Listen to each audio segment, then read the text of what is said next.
Hello दोस्तों, आज के इस वीडियो में बताने वाला हूं कि कैसे आप अपने मोबाइल फ़ोन से नॉन क्रीमी लेयर या क्रीमी लेयर रहित प्रमाण पत्र कैसे अप्लाई कर सकते हैं।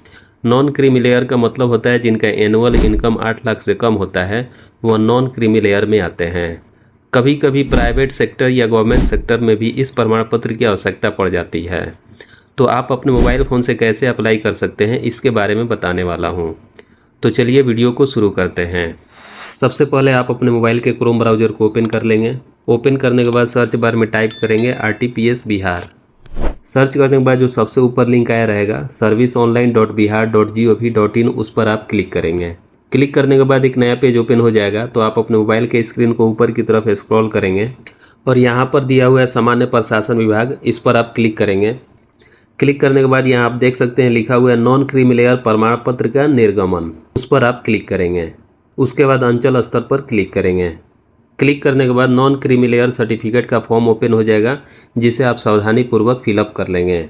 इस फॉर्म को जितना जल्दी फिल करके सबमिट कर देंगे उतना सही रहेगा, क्योंकि इसका कैप्चा कोड कुछ देर के बाद एक्सपायर हो जाता है। फिर आपको दोबारा से फॉर्म को फिलअप करना पड़ सकता है, इसलिए आप जितना जल्दी हो सके इस फॉर्म को फिलअप करके सबमिट कर दें।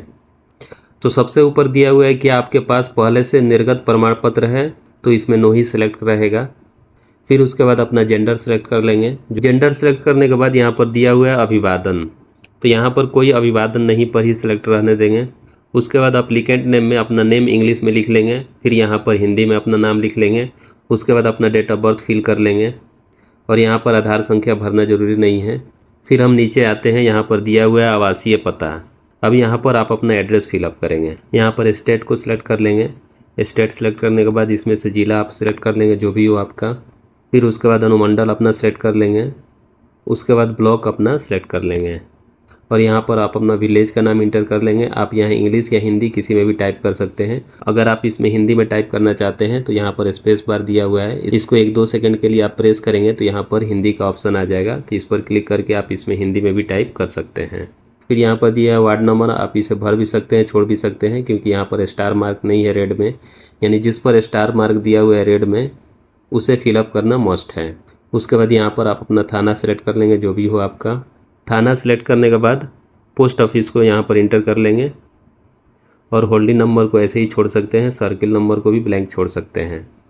फिर यहाँ पर दिया हुआ स्थानीय निकाय का प्रकार, आप इसमें से जिस सेक्टर में आते हैं उसको सेलेक्ट कर लेंगे। अगर ग्राम पंचायत में आते होंगे तो ग्राम पंचायत को सेलेक्ट कर लेंगे। नगर निगम है, नगर परिषद है, नगर पंचायत है, इसमें से जिसमें आते होंगे आप उसको सेलेक्ट कर लेंगे। उसके बाद यहाँ पर आप अपना पिन कोड इंटर कर लेंगे। पिन कोड इंटर करने के बाद नीचे दिया हुआ है अस्थायी पता और उसके नीचे दिया है ऊपर जैसा, यानी सेम एज एबव, यानी ऊपर जो भी हम एड्रेस यहाँ पर फिल किए हैं, जो यहाँ पर एड्रेस दिया हुआ है अस्थायी पता, परमानेंट एड्रेस, अगर आपका परमानेंट एड्रेस और अस्थायी पता सेम है तो आप ऊपर जैसा यानी सेम एज एबव के सामने चेक मार्क दिया हुआ है उस पर आप क्लिक करेंगे तो आपका जो भी डिटेल्स ऊपर फिल किए रहेंगे एड्रेस में, वो पूरा डिटेल्स नीचे फिलअप हो जाएगा ऑटोमेटिक। उसके बाद हम नीचे की तरफ आते हैं और यहाँ पर दिया हुआ है धर्म, यानी रिलीजन जो भी आपका होगा यहाँ पर इंटर कर लेंगे। फिर पिन कोड ऑटोमेटिक फिल रहेगा क्योंकि ऊपर सेम एज एबव किया गया है। और यहाँ पर कैटेगरी अपना सेलेक्ट कर लेंगे और उसके नीचे दिया हुआ है जाति यानी कास्ट। अब इसमें से आप अपना जाति को सिलेक्ट कर लेंगे, जो भी हो इसमें से। जाति सिलेक्ट करने के बाद यहाँ पर सीरियल नंबर उसका ऑटोमेटिक फिल हो जाएगा। उसके बाद इस जाति का उपजाति कोई भी होगा, सब कास्ट, उसे आप ज़रूर सेलेक्ट करेंगे। अगर नहीं होगा तो उसको ब्लैंक छोड़ सकते हैं। तो आप उपजाति पर क्लिक करेंगे। अगर इसमें ऑप्शन आएगा सेलेक्ट करने का तो आप ज़रूर इसमें से कोई सिलेक्ट करेंगे। उसके बाद इसके नीचे दे दिया हुआ है पेशा, आपका जो भी ऑक्यूपेशन होगा उसे आप फिल कर लेंगे। फिल करने के बाद यहाँ पर फादर नेम इंटर कर लेंगे। फिर यहाँ पर पिता का नाम हिंदी में इंटर कर लेंगे।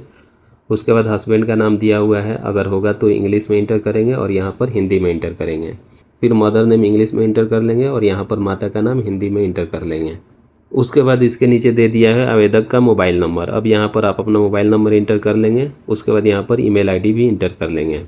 फिर हम नीचे की तरफ आते हैं तो आप ये सभी डिटेल्स को ब्लैंक छोड़ सकते हैं और इसके नीचे सबसे नीचे जो दिया होगा फिलअप करने का उसे आप फिल करेंगे। तो यहाँ पर हम नीचे की तरफ आते हैं और यहाँ पर दिया हुआ है आपका वार्षिक आय, इसे आपको फिल करना होगा। यानी आपका जो भी इनकम सर्टिफिकेट बना होगा उसमें जो भी आय लिखा होगा वही आय इसमें इंटर कर सकते हैं। इसमें से 4 ऑप्शन दिया हुआ है कि किससे आय आपका कितना आता है। नौकरी से आय जो भी होगा यहाँ पर लिख लेंगे। फिर व्यवसाय से यानी बिजनेस से जो भी इनकम होता होगा वो लिख लेंगे। पेंशन से अगर आय होगा तो वो इंटर कर लेंगे, और कृषि से जो भी इनकम होगा वो इसमें इंटर कर लेंगे। अगर व्यवसाय से इनकम 1,20,000 लिखेंगे एनुअल, और कृषि से इनकम भी कुछ लिख लेंगे, तो ये दोनों इनकम प्लस होकर के ऑटोमेटिक वार्षिक आय में इंटर हो जाएगा। उसके बाद इसके नीचे दिया हुआ है क्या कर भुगतान करते हैं, तो आप इसे ब्लैंक छोड़ सकते हैं क्योंकि रेड मार्क इस पर नहीं दिया हुआ है। फिर आप नीचे की तरफ आएंगे और यहाँ पर दिया हुआ है संलग्नक यानी अटैचमेंट्स। अब इसमें आप डॉक्यूमेंट क्या क्या अटैच करेंगे उसका ऑप्शन यहाँ पर दे दिया है। तो यहाँ सबसे ऊपर फॉर्म 11 दिया हुआ है, आवेदक का शपथ पत्र, इसे आपको ज़रूर अपलोड करना होगा। तो ये आपको शपथ पत्र कहाँ से मिलेगा तो मैं आपको बता देता हूँ। तो सबसे पहले आप आ जाएंगे RTPS के होम पेज पर। होम पेज पर आने के बाद आप अपने मोबाइल को डेस्कटॉप साइट में ओपन कर लेंगे। तो उसके लिए आपको क्या करना होगा, 3 डॉट पर क्लिक करना होगा और यहाँ पर दिया हुआ है डेस्कटॉप साइट, उसके सामने चेक मार्क है, उस पर आप क्लिक करेंगे तो हमारा फ़ोन डेस्कटॉप साइट में ओपन हो जाएगा। डेस्कटॉप साइट में ओपन करने के बाद आप देख सकते हैं यहाँ पर दिया हुआ है स्वयं सहायता अनुभाग, उस पर आप क्लिक करेंगे। उसके बाद महत्वपूर्ण डाउनलोड पर क्लिक करेंगे और यहाँ पर देख सकते हैं दिया हुआ है सबसे नीचे फॉर्म 11 आवेदक का स्वयं शपथ पत्र, उस पर आप क्लिक करेंगे जो सबसे नीचे दिया हुआ है। क्लिक करने के बाद ये हमारा PDF डाउनलोड हो जाएगा और हमारे फाइल में सेव हो जाएगा। आप इस शपथ पत्र को पूरा फिल कर लेंगे। यहाँ पर आप अपना नाम इंटर कर लेंगे, यहाँ पर फादर का नाम इंटर कर लेंगे, फिर अपना गांव का नाम इंटर कर लेंगे, पोस्ट ऑफिस, यानी ये पूरा डिटेल्स फिल कर लेंगे। और जो पहला ऑप्शन यहाँ पर दिया हुआ है फर्स्ट नंबर में मैं डैश जाति, यहाँ पर आप अपना जाति का नाम इंटर कर लेंगे। दूसरे ऑप्शन में कुछ नहीं फिल करना है, थर्ड नंबर में भी नहीं फिल करना है। फोर्थ नंबर में दिया हुआ है मेरे माता पिता की वेतन में वार्षिक आय, यानी जो भी आपका इनकम सर्टिफिकेट बना होगा उसमें जो इनकम होगा वही यहाँ पर आप इंटर कर लेंगे। फिर 5वें नंबर में भी आपका जो भी वार्षिक आय होगा यहाँ पर इंटर कर लेंगे। ये सब इंटर करने के बाद यहाँ पर नीचे दिया हुआ है आवेदक आवेदिका का हस्ताक्षर, यहाँ पर आप अपना साइन कर लेंगे। इस शपथ पत्र को एक PDF फाइल में स्कैन कर लेंगे क्योंकि फॉर्म भरते समय इसे अपलोड किया जाएगा। फिर उसके नीचे दिया है आवास प्रमाण पत्र, जाति प्रमाण पत्र और आय प्रमाण पत्र, और सबसे नीचे दिया हुआ है सिंचित जमीन का प्रतिशत। तो इसमें से जितने भी डॉक्यूमेंट आपके पास होगा उसे आप सिलेक्ट कर लेंगे। तो इसमें से 4 डॉक्यूमेंट आप अवश्य सिलेक्ट करेंगे। जैसे आपका आवेदक का शपथ पत्र होना जरूरी है, उसी तरह आवास प्रमाण पत्र को भी सिलेक्ट कर लेंगे, जाति और आय को भी सिलेक्ट कर लेंगे। आप सिंचित ज़मीन का प्रतिशत छोड़ भी सकते हैं। अगर आपके पास ज़मीन का रसीद होगा तो आप सिंचित ज़मीन का प्रतिशत सेलेक्ट कर सकते हैं क्योंकि उसे भी आपको अपलोड करना होगा। तो मैं उसे ब्लैंक छोड़ देता हूँ। फिर नीचे की तरफ आते हैं और यहाँ पर दिया हुआ है कैप्चा कोड फिल करने के बाद प्रोसीड पर क्लिक करेंगे। तो हम ओके पर क्लिक करेंगे। क्लिक करने के बाद फिर यहाँ पर दिया हुआ अटैच एनेक्सर और एडिट। अगर आपके इस फॉर्म को भरने में कोई गलती हुई है तो एडिट पर क्लिक करके आप उसे सुधार कर सकते हैं। अगर आपका सभी डिटेल सही है तो अटैच एनेक्सर पर क्लिक करेंगे। उसके बाद जो शपथ पत्र आपने फिलअप करके स्कैन किया होगा उसे आप यहाँ पर सेलेक्ट कर लेंगे और चूज फाइल पर क्लिक करके उस शपथ पत्र को अपने मोबाइल फ़ोन से सिलेक्ट कर लेंगे। फिर यहाँ पर आप अपना रेसिडेंशियल सर्टिफिकेट सिलेक्ट कर लेंगे, निवास प्रमाण पत्र, और यहाँ चूज फाइल पर क्लिक करके मोबाइल फ़ोन से निवास प्रमाण पत्र को भी सिलेक्ट कर लेंगे। और फिर उसके बाद इनकम सर्टिफिकेट यानी आय प्रमाण पत्र को सिलेक्ट कर लेंगे। फिर चूज फाइल पर क्लिक करके अपना इनकम सर्टिफिकेट को मोबाइल फ़ोन से सिलेक्ट कर लेंगे। फिर उसके बाद कास्ट सर्टिफिकेट को सिलेक्ट कर लेंगे, चूज फाइल पर क्लिक करेंगे और कास्ट सर्टिफिकेट को भी फ़ोन से सेलेक्ट कर लेंगे।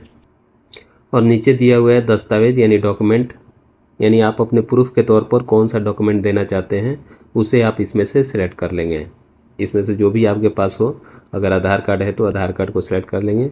फिर चूज फाइल पर क्लिक करके अपने फ़ोन से आधार कार्ड को सिलेक्ट कर लेंगे और ये सभी फाइल आपका PDF में होना चाहिए।